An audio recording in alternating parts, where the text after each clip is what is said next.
역대하 36장 5절 8절 1절부터 읽으면 좋은데 이제 시간적으로 봅시다. 다 찾으셨으면 천천히 같이 읽습니다. 시작. 여호야김이 왕위에 오를 때에 나이가 25세라 예루살렘에서 11년 동안 다스리며 그의 하나님 여호와 보시기에 악을 행하였더라. 바벨론 왕 느부갓네살이 올라와서 그를 치고 그를 쇠사슬로 결박하여 바벨론으로 잡아가고 느부갓네살이 또 여호와의 전기구들을 바벨론으로 가져다가 바벨론에 있는 자기 신당에 두었더라. 여호야김의 남은 사적과 그가 행한 모든 가증한 일들과 그에게 발견된 악행이 이스라엘과 유다 열왕기에 기록되니라. 그의 아들 여호야긴이 대신하여 왕이 되니라. 아멘. 오늘 본문을 가지고 주객전도라는 말씀으로 전하겠습니다. 혹시 또 무슨 말씀인지 모를까 싶어서 주인과 객이 자리가 바뀌었다는 뜻입니다. 중요한 것, 안 중요한 것이 자리가 바뀌었다는 뜻입니다. 안 중요한 걸 중요하게 여기고 중요한 걸 안 중요하게 여기는 상태, 그런 삶을 주객전도의 삶이라 이렇게 이야기합니다. 자, 오늘은 어떤 내용일까? 여러분 말씀을 들을 때 솔직히 한번 생각해보세요. 기대가 되십니까? 네, 그러면 분명히 그분의 또 다른 은혜가 분명히 있을 것입니다. 자, 한번 어떤 말씀인지 잘 들어보시기 바랍니다. 손톱 색깔을 보면 한번 보세요. 손톱 색깔을 보면 자신의 건강 상태를 어느 정도 알 수 있다고 합니다. 여러분 들어서 아실 텐데요. 건강 상태가 좋으면 손톱이 어떤 색깔일까요? 예, 좀 붉으스름한 게 핑크빛이 나죠. 자, 우리 손톱 다 핑크색 맞습니까? 다 건강하죠? 혹시 잘 보세요. 흰색? 검은색? 노란색? 푸른색? 갈색이신 분이 있습니까? 그런 분도 있습니다. 그 안에 몸의 특정 부위가 안 좋으면 손톱에 그런 색깔로 나타난다고 해요. 자, 수시로 자신의 손톱 색깔을 확인하고 그에 따라서 몸을 잘 관리하면 건강하게 살 수 있습니다. 하나님이 참 신기하죠. 미리 사인을 주세요. 이거 보고 내 색깔이 이상하다 병원 가면 됩니다. 자, 마찬가지로 우리는 이제 믿는 사람입니다. 수시로 자신의 믿음 색깔을 확인하고 이 영혼을 잘 관리하면 행복하게 살 수 있습니다. 맞습니까? 목사님 믿음에 무슨 색깔이 있어요? 색깔이 있습니까? 없죠. 없는데 이제 비유적으로 이런 믿음은 이런 색깔이다 이렇게 오늘 말씀을 드릴 텐데 한번 내 믿음 색깔은 어떤 색깔인지 한번 잘 보세요. 본문에 등장하는 한 인물 여호야김 왕의 모습을 통해서 내 믿음 색깔을 한번 확인해 보도록 하겠습니다. 여러분 역대기서는 역사서입니다. 역사서.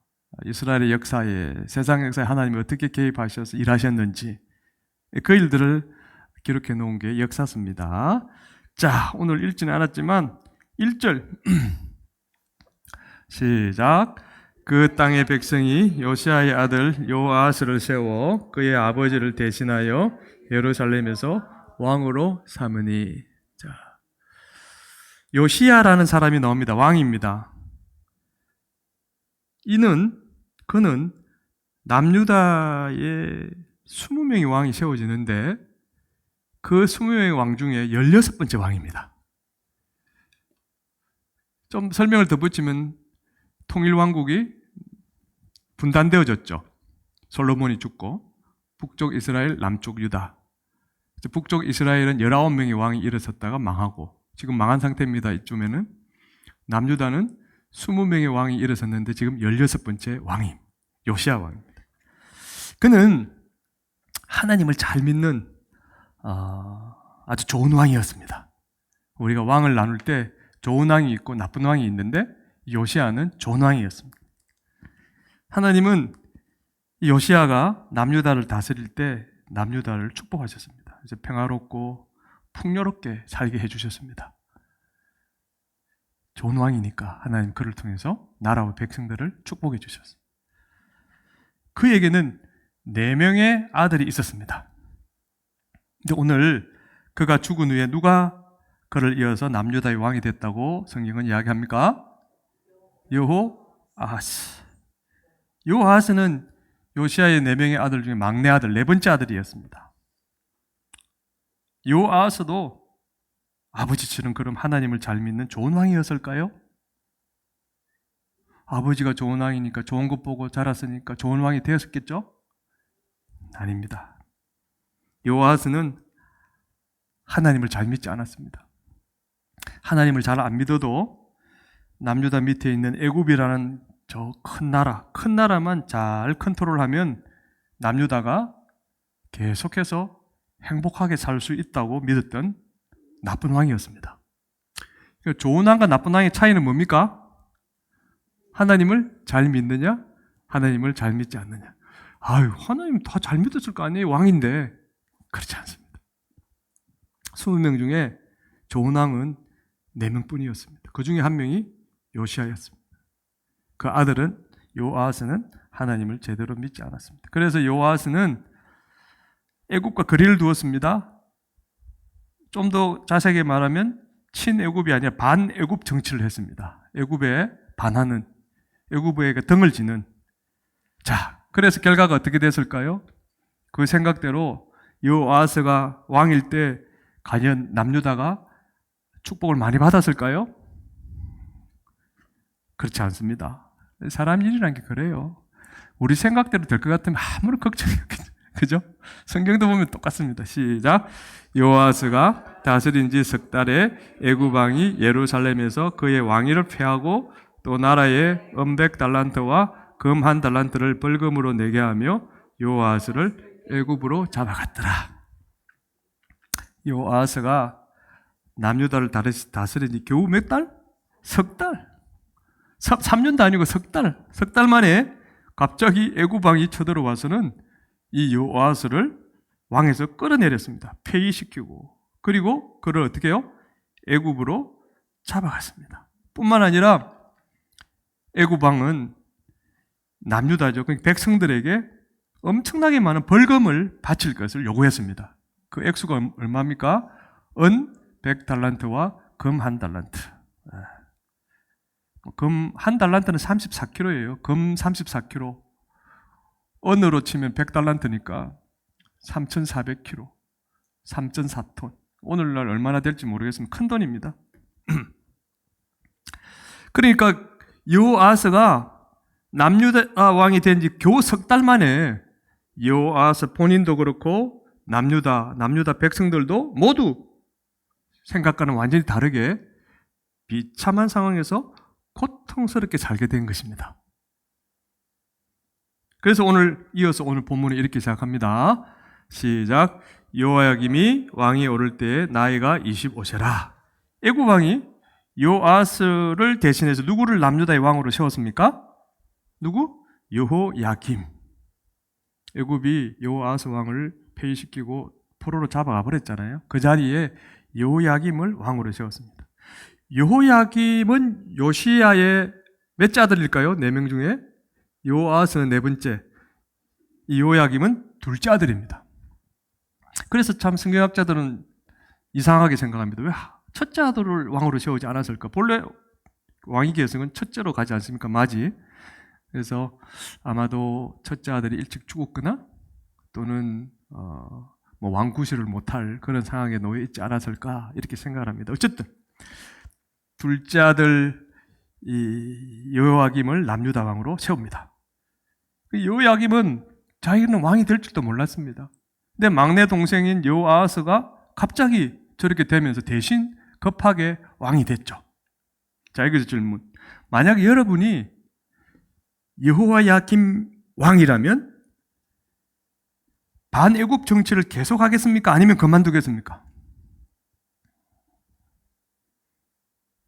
답이 바로 안 나옵니까? 지금 요아스가 반애굽 하다 쫄딱 망했잖아요. 그러면 나는 애굽하고 잘 지내야 되겠다 생각이 안 들까요? 당연하죠. 그래서 요아김은 자신을 왕으로 세운 애굽 왕과 좋은 관계를 유지하려고 최선을 다했습니다. 요야김은 이렇게 생각했습니다. 아니, 이렇게 믿었습니다. 애굽 왕의 비위를 잘 맞추며 그에게 순종하며 살면 나도 행복하고 우리 남유다도 행복해지겠구나. 여러분, 그렇게 생각하기가 쉬울까요? 안 쉬울까요? 쉽죠. 앞에 왕이 반애굽 정치를 하다가 쫄딱 망했는데 자기는 애굽하고 잘 지내야지. 그래야 잘 살지. 그죠? 그럼 이제 그 생각대로 요야김도 남유다도 행복해졌을까요? 졌을까요? 인간의 일이라는 게 그렇게 쉽게 자기 뜻대로 되는 게 아무것도 없습니다. 여러분 잘 보세요. 6절 시작.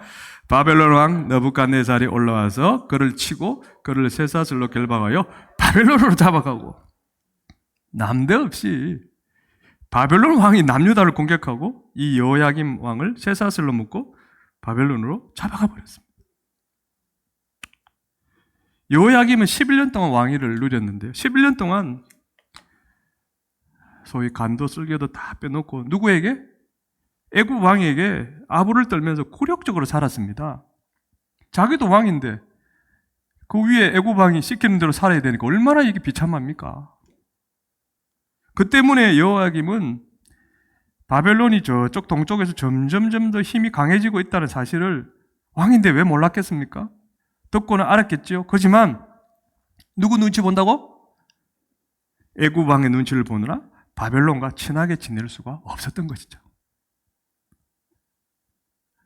애굽 쪽에 착 달라붙은 여호야김은 당시 그 정치 역학적인 구도를 보면 이 바벨론은 애굽을 대적했습니다. 왜? 자기가 패권을 집으려면 제일 걸림돌이 되는 게 애굽이니까. 그러니까 싫어하는 그 애굽에 탁 붙어 있는 여호야김을 보고 바벨론에 미움을 받게 될까요? 안 될까요? 당연히 미움을 받죠. 그렇게 11년이 흐르자 여호야김은 마침내 바벨론에게 두들겨 맞고 쇠사슬에 묶여서 잡혀가는 큰 불행을 당하게 된 겁니다. 이게 이제 소위 BC 605년 바벨론의 1차 공격입니다. 이때에 여호야김뿐만 아니라 많은 귀족들이 포로로 잡혀갑니다. 그 중에 한 사람이 다니엘입니다. 다니엘이 이때 잡혀가요. 다니엘의 세 친구도 이때 포로로 잡혀갑니다. 여호야김은 어떤 면에서 여호아하스보다 더 비참하게 됐습니다. 그런데 여러분, 이때라는 것은 바벨론이 여호야김 남유다를 공격할 때 애굽 왕이 바벨론에게 짓밟히는 이 여호야김 남유다를 도와줬을까요? 11년 동안 충성한 나라잖아요. 왕이잖아요. 그럼 그 공격을 받으면 우산이 되어줘야죠. 오늘날로 말하면. 그런데 전혀 안 도와줬습니다. 이게 냉정한 현실이에요, 여러분. 사람 믿으면 뒤통수 맞는다는 게 이런 뜻이에요. 사람은 믿으면 된다, 안 된다? 안 되는 거예요. 그렇다고 오늘부터 사람 미워하지 말고, 안 믿는 거하고 미워하는 건 달라요. 사람은 어떤 대상? 사랑의 대상이잖아요. 사람 믿지 마세요, 여러분. 저 사람이 오늘 나에게 도움이 될까 싶어서 착 달라붙어도 언젠가는 된설이 당합니다. 그게 인간관계예요. 경험적으로 알잖아요. 여러분 그런 경험 없습니까? 애굽은 여호야김을 거들떠보진 않았습니다. 사실 이때 애굽도 힘이 약해져 있었거든요. 내 코가 석자인데. 남유다 백성들도 바벨론에게 짓밟히고 포로가 되어 짐승처럼 노예로 사는 불행을 당하게 됩니다. 아까 귀족들인 다니엘도 다 잡혀갑니다. 자, 그럼 여기서 이런 질문. 여호야김이 단지 애굽과의 관계만 신경을 쓰고 점점 힘이 세지는 바벨론과 친하게 안 지내서 이처럼 불행해졌을까? 단지 그 이유 때문일까? 안 믿는 사람, 세상 사람들은 분명히 그렇게 이야기할 겁니다. 여호야김이 빠르게 변하는 이 국제 정세에 지혜롭게 대처하지 않았기 때문에 지금 저런 꼴을 당했다, 불행해졌다, 이렇게 생각할 겁니다. 안 믿는 사람. 자, 그럼 성경도 똑같이 그렇게 말씀할까요? 성경은 뭐라고 말씀할까요? 좀 바보야, 머리 좀 굴려서 그쪽도 좀 신경 쓰지. 성경도 그렇게 똑같이 이야기할까요? 그럼 성경 볼 필요가 없죠. 5절 시작. 여호야김이 예루살렘에서 11년 동안 다스리며 그의 하나님 여호와 보시기에 악을 행하였더라. 여러분, 여호야김이 남유다를 다스리는 11년 동안 누가 보시기에 악을 행했다고요? 하나님 여호와가 보시기에. 이게 궁극적 원인입니다, 실은. 바벨론과 안 친하게 살아서 바벨론과 수교도 하고 좀 지혜롭게 안 해서가 아니라, 여러분, 악을 행했다는 이 의미가 뭘까요? 그러면 여호야김이 하나님을 대적하고 하나님 믿는 사람들 마구 괴롭히는 나쁜 일을 했다는 뜻일까요? 그건 아닙니다. 그래도 유다의 왕인데, 하나님 백성인데 하나님을 대적하는 일이 쉬울까요? 하나님 믿는 백성들을 막 핍박하는 게 쉬울까요? 그게 아닙니다. 그런 뜻이 아닙니다. 자, 그럼 뭐냐? 여호야김은 단지 그가 처한 현재 상황, 현재 형편, 그것 때문에 애굽 왕의 비위를 맞추며 그냥 살았을 뿐입니다, 실은. 애굽 왕이 자기를 왕으로 세웠으니까 그에게 충성했을 뿐입니다. 어떻게 보면 인간적인 눈으로 보면 여호야김은 남유다가 아주 불행한 시기에 왕이 됐기 때문에 어쩔 수 없이 비굴하게 살아야 했던 불쌍한 사람입니다. 다윗 때처럼 아주 번성할 때 왕이 됐으면 아주 멋있는 왕이 될 수도 있겠죠. 그런데 지금 딱 왕이 되고 보니까 나라가 지금 엉망이 됐는데, 그러니까 지금 이렇게 안 하면 살 수가 없는데, 그러니까 그렇게 살았던 왕입니다, 실은. 인간적으로 보면 불쌍한 사람인데. 그런데 왜 성경은 여호야김이 하나님 보시기에 악을 행했다고 기록을 하고 있을까? 이게 오늘 우리에게 주는 교훈입니다, 실은. 그 이유는요, 여호야김이 애굽 왕을 마치 하나님처럼 섬기고 하나님을 헌신짝처럼 취급하는 뭐죠? 주객 전도의 삶을 살았기 때문입니다. 아무리 형편이 어려워도 우리가 섬겨야 될 분 누굽니까? 하나님. 그러니까 오늘날 말로 쉽게 말하면 이런 거예요. 뭐 당장 내가 뭐 죽어서 천국 가는 것도 아니고, 아직 내가 살 날이 창창하고 세상에서 일단 내가 살아야 되는데, 잠깐 뭐 이렇게 하다가 형편이 좀 풀리면 내가 하나님 열심히 믿으면 되지! 라고 생각했던 것입니다. 자, 저와 여러분도 종종 이런 생각을 할 때가 있죠? 있지 않습니까? 봅시다. 과연 이런 생각이 옳을까? 내가 지금 형편이 이러니까 그냥 예배도 좀 쉬고 또 주의 일도 좀 그만두고 좀 내가 좀 형편이 풀리면 내가 그때 하나님 잘 섬기면 되지 뭐, 이거하고 똑같은 거예요.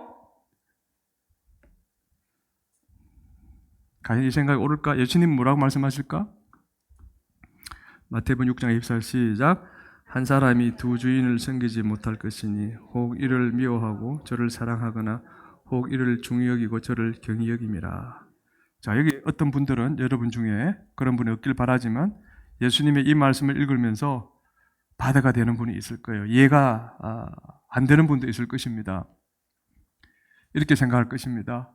사람이 세상에 사는데 어떻게 세상에 안 맞추고 살 수 있나요? 빠르게 변하는 세상에 대처하려면 하나님도 믿지만 순간순간 지혜롭게 판단하고 적당히 세상과 타협하며 살아야 행복해지지요?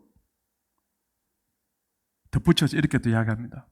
내가 그렇다고 하나님을 안 믿는 것도 아닌데, 나 예배도 드리고 그냥 하나님 믿는데, 자기 합리화를 하는 거죠. 지난 시간 마귀가 귀신이 우리에게 어떤 생각을 자꾸 집어넣는다고요? 두 가지? 합리적인 가짜 믿음과 합리적인 의심. 자꾸 그걸 우리에게 나도 모르게 그냥 그렇게 따라가는 거예요. 우리가 그래요. 아까 우리는 다 양 같아서 그릇 행하여 각기 제 길로 갔잖아요. 이게 우리의 모습입니다.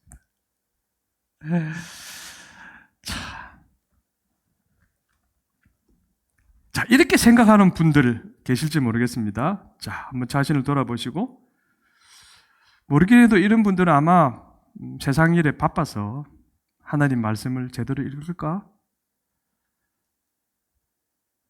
예수님 이름으로 열심히 기도할까? 목소리로 하나님을 찬양할까 생각해 볼 때, 글쎄, 하시는 분도 있겠지만, 이런 생각을 갖고 그걸 믿고 있다면 그게 쉬울까? 여러분, 우리 영혼의 은혜의 방편 루트가 어떤 게 있습니까? 바로 말씀, 기도, 찬양이거든요. 이게 안 이루어지면 내 영혼이 겉은 멀쩡해 보일지만 내 영혼은 빈곤 상태, 아사 상태에 놓여 있을 가능성이 큽니다. 그래서 이런 사람의 믿음 색깔은 흰색이라고 할 수 있을 것입니다. 흰색. 왜 흰색이냐고요? 여러분, 손이 아까 색깔이 상태에 따라 달라진다지 않습니까? 어떤 때에 손톱이 흰색이 될까요? 혹시 아십니까? 간이 나빠지면 손톱이 희게 된다고 그렇게 이야기를 합니다. 이처럼 영혼을 살리는 말씀과 기도와 찬양의 이 영적인 영양분이 부족하면 그 사람의 영혼이 새하얗게 말라버리기 때문에 흰색이라고 비유할 수 있는 것입니다. 새하얗게.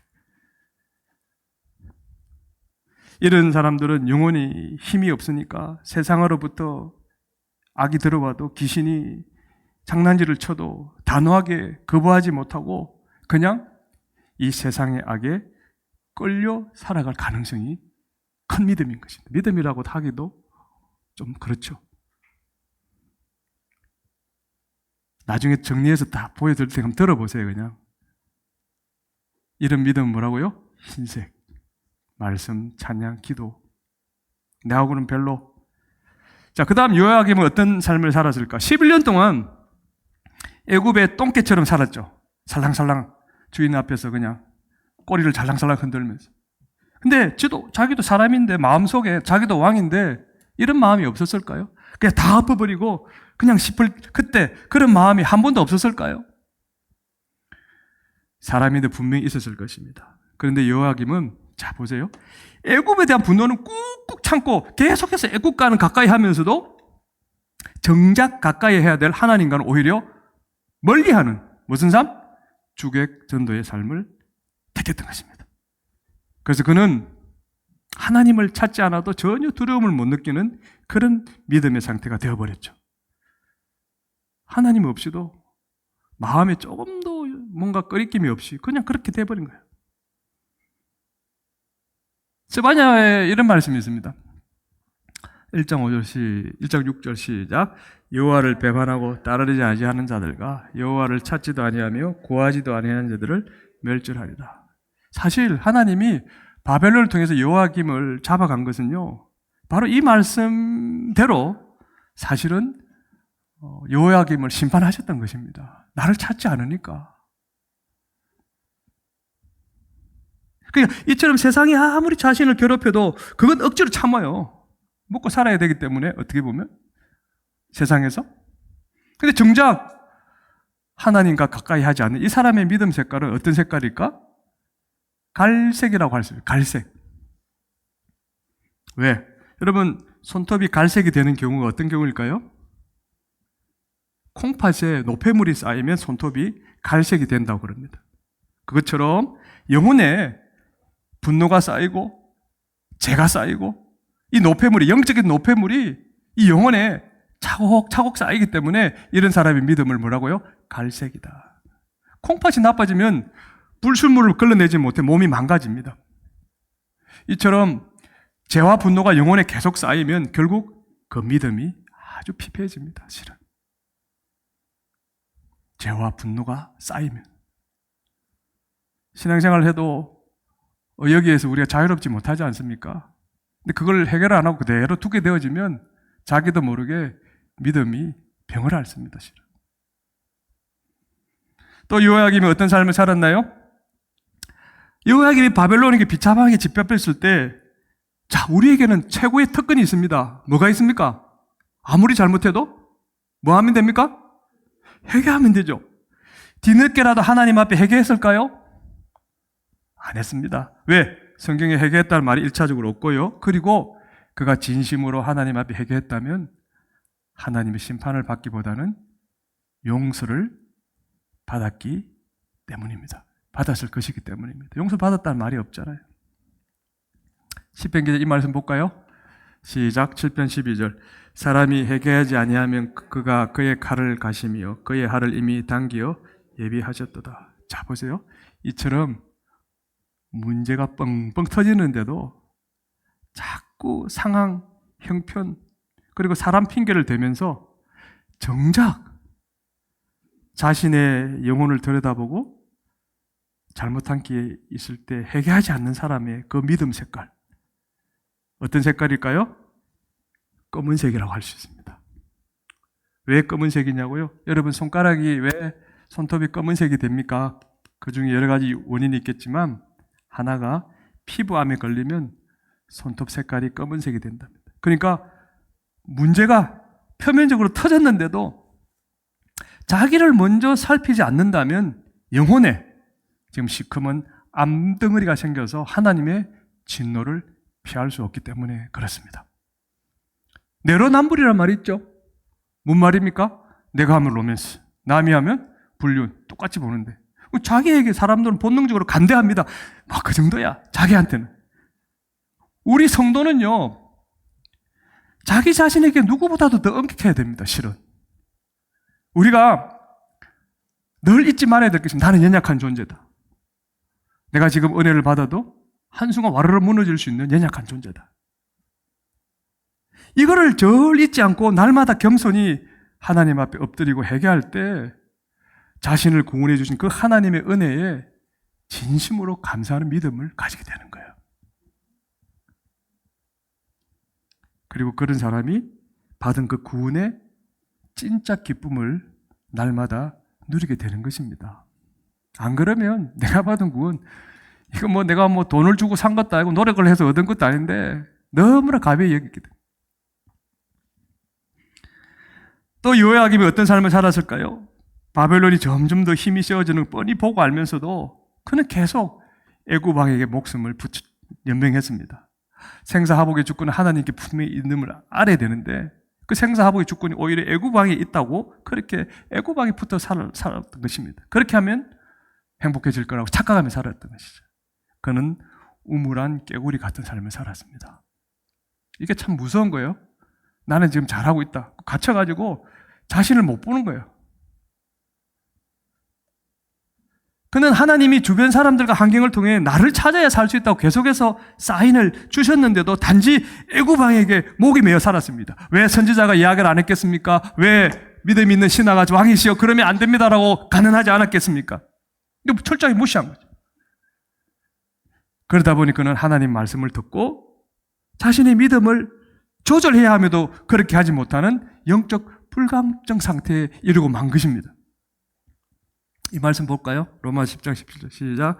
그러므로 믿음은 들음에서 나며 들음은 그리스도의 말씀으로 말미암았느니라. 이처럼 자신은 믿음으로 잘 살고 있다고 착각한 채 오직 세상의 일에 내가 하고자 하는 일에 매달려서 하나님을 찾지 않는 그런 사람의 믿음 색깔은 어떤 색깔일까요? 노란색일 것입니다. 왜 노란색이냐? 손톱이 언제 노란색이 됩니까?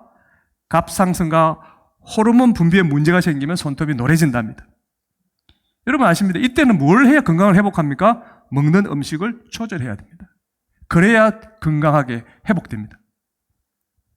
마찬가지로 자기 인생에 문제가 생겼는데도 이 영혼의 양식인 하나님의 말씀으로 자신의 믿음을 돌아보고 잘못된 게 있으면 조절을 해야 되는데 안 하고 살기 때문에 이런 믿음을 가진 사람은 그 믿음 색깔이 뭐라고요? 노란색이다. 날마다 하나님의 말씀을 믿지 않고 자기 힘으로 자기 깡으로 버티는 거죠. 뭘 해도 자기 생각 가운데 일을 하는 사람. 마지막으로 요야김이 어떤 삶을 살았을까? 요야김이 바벨론으로 비참하게 잡혀갔을 때 주변에서 그에게 지금이라도 하나님을 찾으십시오. 지금이라도 찾으면 삽니다. 어느 누구도 말을 안 해줬을까요? 누군가 분명히 했을 것인데 그런데도 요야김은 끝까지 하나님을 찾지 않았고 분노하며 그냥 갈 때까지 간 것입니다. 그래서 성경은 그에게 대해서 이렇게 마지막으로 결론을 내립니다. 시작. 요야김의 남은 사직과 그가 행한 모든 가증한 일들과 그에게 발견된 악행이 이스라엘과 유다 열왕기에 기록되니라. 이처럼 문제가 점점 더 커지고 상황이 완전히 바닥을 쳤는데도 여전히 하나님을 찾지 않고 될 대로 되라, 깨세라, 깨세라 식으로 살고 있다면 믿음 색깔이 어떤 색깔일까요? 푸르른색입니다. 왜 푸른색이냐? 손톱이 푸르게 되는 이유 중에 하나가 기관지나 심장이 안 좋으면 푸르게 된다. 이처럼 영혼이 답답해지고 숨이 막히는 것 같아서 믿음이 새파랗게 질식되어 가는 그런 상태인데도 모르는 거예요. 이 믿음은. 그래서 이 믿음은 어떤 믿음? 그 색깔은 푸른색이다. 자, 봅시다, 여러분. 여러분 기억력이 그렇게 저도 그렇죠. 별로 안 좋지 않습니까? 정리해 드릴게요. 자, 보세요. 5가지 믿음 색깔 살펴봤습니다. 저걸 보면서 저와 여러분의 믿음 색깔이 어떤 색깔인지 한번 스스로 체크해 보시기 바랍니다. 말씀, 기도, 찬양이 없이 영적 빈곤 상태에 놓여 있는 믿음. 어떤 색깔? 흰색. 여러분 믿음 흰색일까요? 일주일 내내 말씀 말자도 한번 안 찾아 가까이도 안 가보고 기도도 안 하고 찬양이 없다. 내 영혼은요 이미 벌써 아사 상태인 거죠. 그 믿음은 흰색입니다. 자신의 영혼을 들여다보고 회개하지 않는 믿음, 검은색입니다.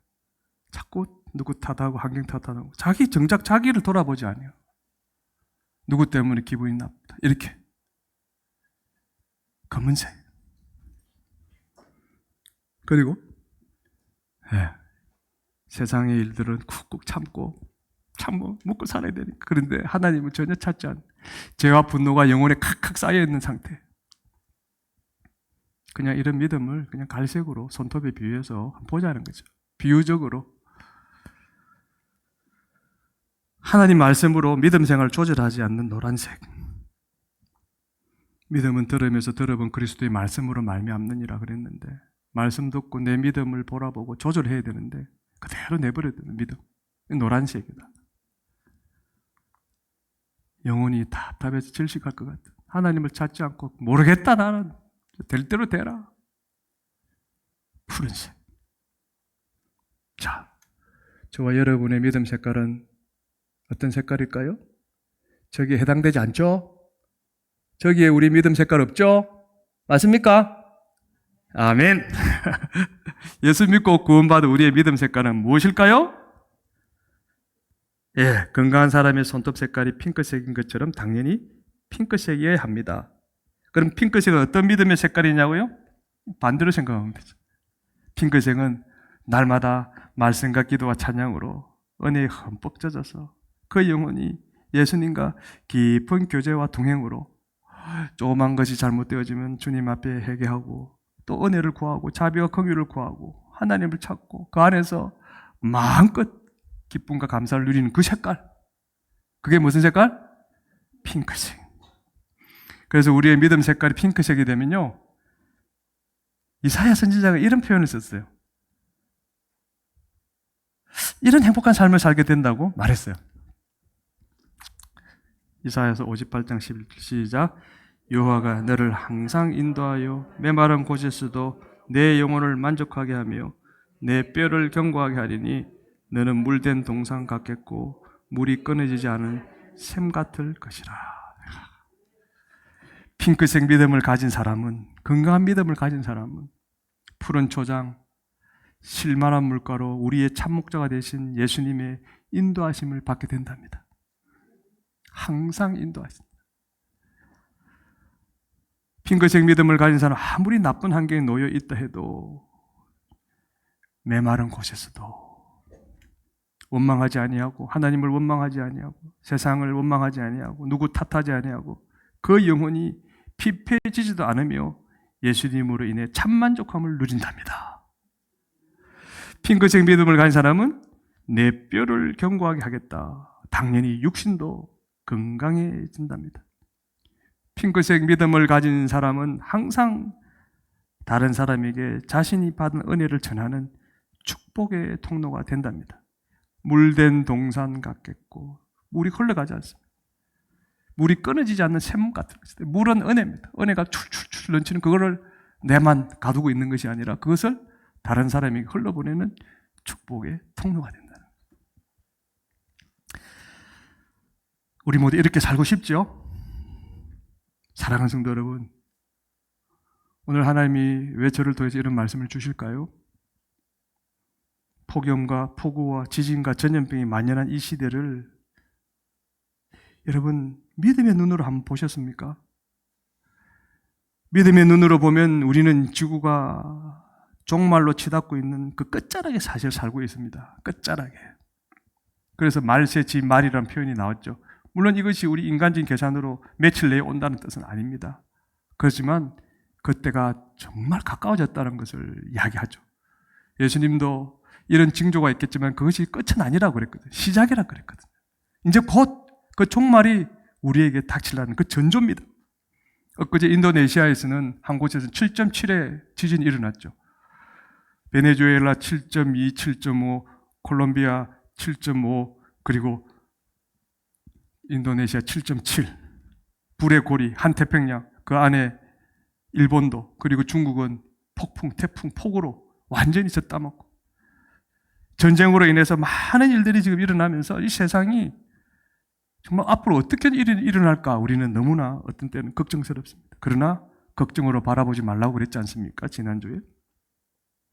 우리가 이때일수록 내 영혼을 잘 지켜야 됩니다. 내 믿음을 잘 지켜야 됩니다, 여러분. 지난주처럼 귀신들에게 빼앗겨서는 안 됩니다.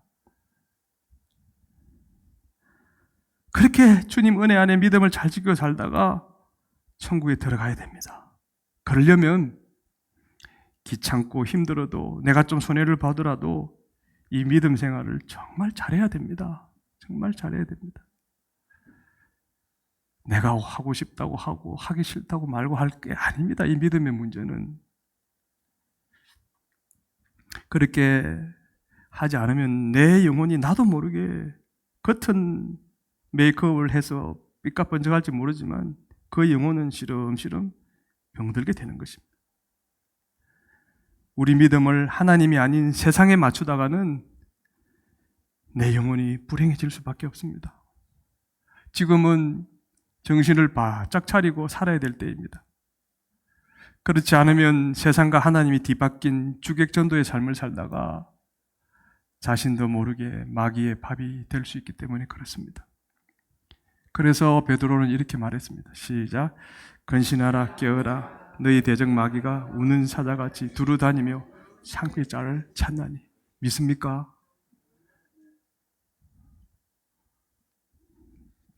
예수님이 하신 말씀에 의하면 귀 있는 자는 들을지어다. 아무리 제가 백날 이야기해도 못 듣는 사람 할 수 없습니다. 만약 자신의 믿음 색깔을 볼 때 하나님과 세상이 바뀌었다는 생각이 들면 재빨리 자기 영혼을 관리하고 참 행복을 그 안에서 누리는 그런 복된 성도가 되어야 됩니다. 사랑하는 우리 주만 높이는 교회 모든 믿음의 식구들은 한 분도 빠짐없이 핑크색 믿음을 가진 복된 성도들이 되시기를 주님의 이름으로 축복합니다. 아멘. 옆 사람에게 이렇게 말씀하세요. 우리 모두 핑크색 믿음을 가진 복된 성도가 됩시다. 시작. 우리 모두 핑크색 믿음을 가진 복된 성도가 됩시다. 아멘. 우리 이 찬양 하나님 앞에 올려드립니다. 축복의 통로가 되길 바라면서요. 영어가 좀 작은데 보이실는지 모르겠네요. 가사만 음미하시기 바랍니다.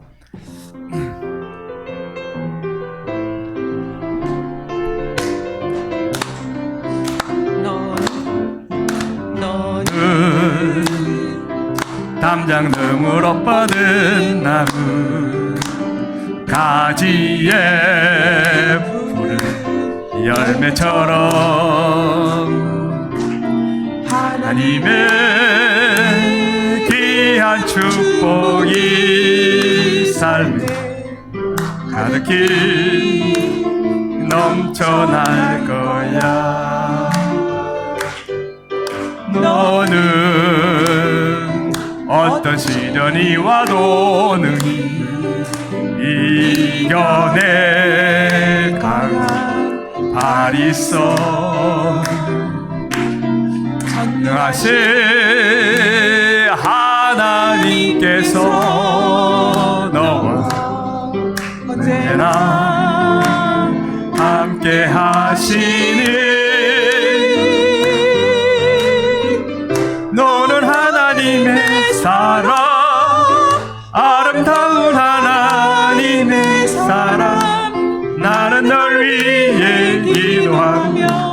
내 길을 축복할 거야. 너는 하나님의 선물, 사랑스러운 하나님의 열매, 주의 품에 꽃 피운 나무가 되어줘. 다시 한번. 너는 담장 너머로, 너는 담장 너머로 뻗은 나무, 가지에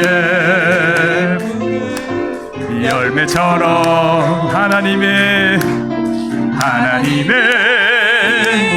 귀한 축복이 삶에 가득히 넘쳐날 거야.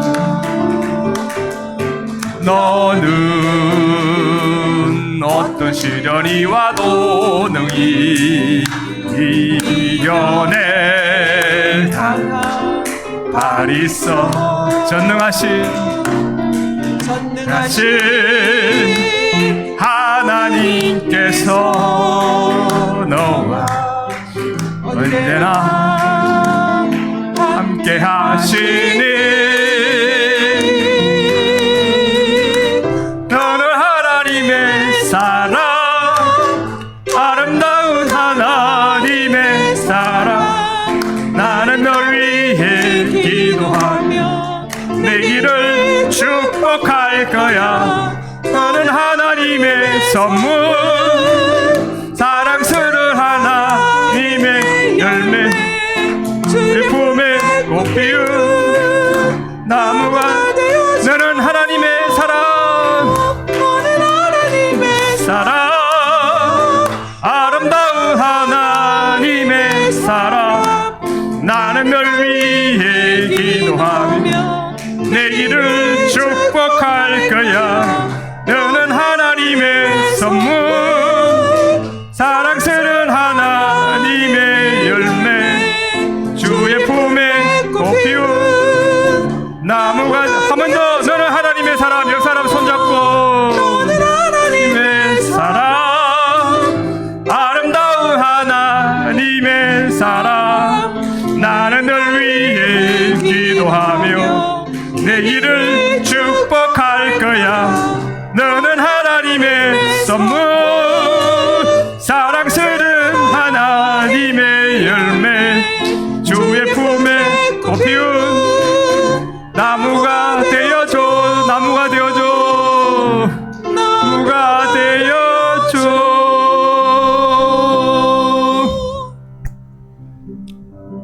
저는 그런 게 있어요. 목사가 되다 보니까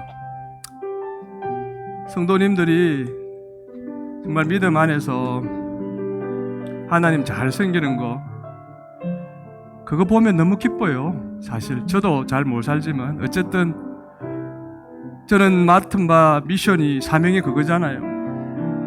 주님을 대신해서 여러분들을 자꾸 하나님 안에, 그 울타리 안에, 은혜의 울타리 안에 하나님을 섬기며 살도록 해주는 게 제 미션이거든요. 근데 한 번씩 이게 툭 그 바깥을 튀어나오는 걸 보면 저도 그냥 속이 팍 그냥 튈 때가 있어요. 하나님도 오죽하시겠어요? 오죽하면 자기 나라를, 이방 나라를 통해서 벌을 내리셨을까요? 지금 이 말세 때 정말 우리에게 필요한 것은 지금 세상을 살아가는 지혜보다 하나님을 알아가는 지혜. 내가 한 푼 돈을 더 버는 것이 중요한 것이 아니라 하나님 앞에 내 자신을 드리고 헌신하는 게 사실 더 중요하거든요. 근데 이게 바뀐 삶이 너무나 많습니다. 오늘 한번 이 시간 내 자신을 돌아봅시다. 나는 열심히 잘하고 있다고 생각하고 있지만 그것이 착각일 수도 있습니다. 정말 내가 하나님 앞에 핑크스의 건강한 믿음을 가지고 있는지, 혹시 다른 색깔은 아닌지, 다른 색깔이라고 생각되어지면 이 시간 하나님 앞에 회개하고 돌이키고 이제부터 건강한 믿음을 가지고 나뿐만이 아니라 내가 축복의 통로가 되어서 많은 사람들에게 이 은혜를 전하고 함께 기뻐하며 함께 하나님 안에서 참된 행복과 만족을 누리며 살겠습니다. 주님 나를 인도해 달라고 우리 주여 간절히 부르짖고 기도하겠습니다. 주여, 하나님 아버지 감사합니다. 오늘 요 야긴 왕의 모습을 보면서 우리 자신의 모습, 우리 자신의 믿음을 봅니다. 혹시라도 건강한 믿음이 아니라면, 내 안에 병든 믿음이 있다면 주님 깨닫게 하여 주시옵기를 간절히 바라고 원합니다. 이 때에, 이 말세 때에 폭염과 폭우와 지진과 전염병이 이제 우리를 세상의 끝자락이라고 분명히 말씀하고 있는데도 우리는 그저 이렇게 사는 것이 내가 편하고 좋으니까 나중에 그 예수님을 믿고 헌신하는 것은 나중에 라고 여전히 생각하고 있지는 않는지 하나님 되돌아보기를 원합니다.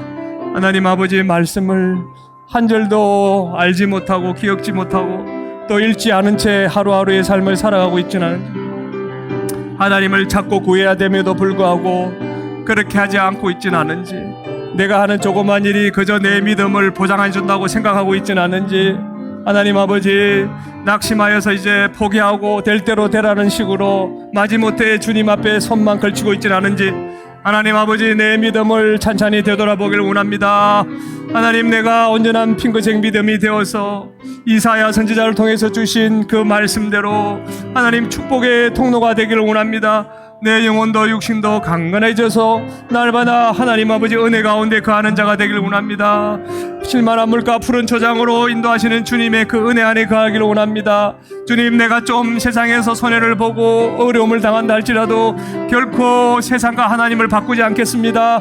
하나님을 먼저 따르겠습니다. 하나님을 내 삶의 가장 우선순위에 두고 하나님이 원하시는 말씀대로 살아가겠습니다. 결단하는 이 시간이 되게 하여 주시옵소서. 우리 사랑하는 주만 높이는 게 모든 믿음의 식구들은 이 때에 더욱더 그 믿음을 건강하게 단단하게 여물게 만들어서 하나님 아버지 앞에 섰을 때 아버지여 많은 열매들을, 신앙의 열매들을, 믿음의 열매들을 주님 앞에 드릴 수 있는 자들이 다 되게 하여 주시옵기를 간절히 바라곤 합니다. 오늘도 내 마음에 역사하는 사탄 마귀의 역사를 잠재워 주시고 예수 그리스도의 이름으로 물리칠 수 있는 그런 믿음의 국군이 설 수 있도록 도와주시옵기를 간절히 바라고 원합니다.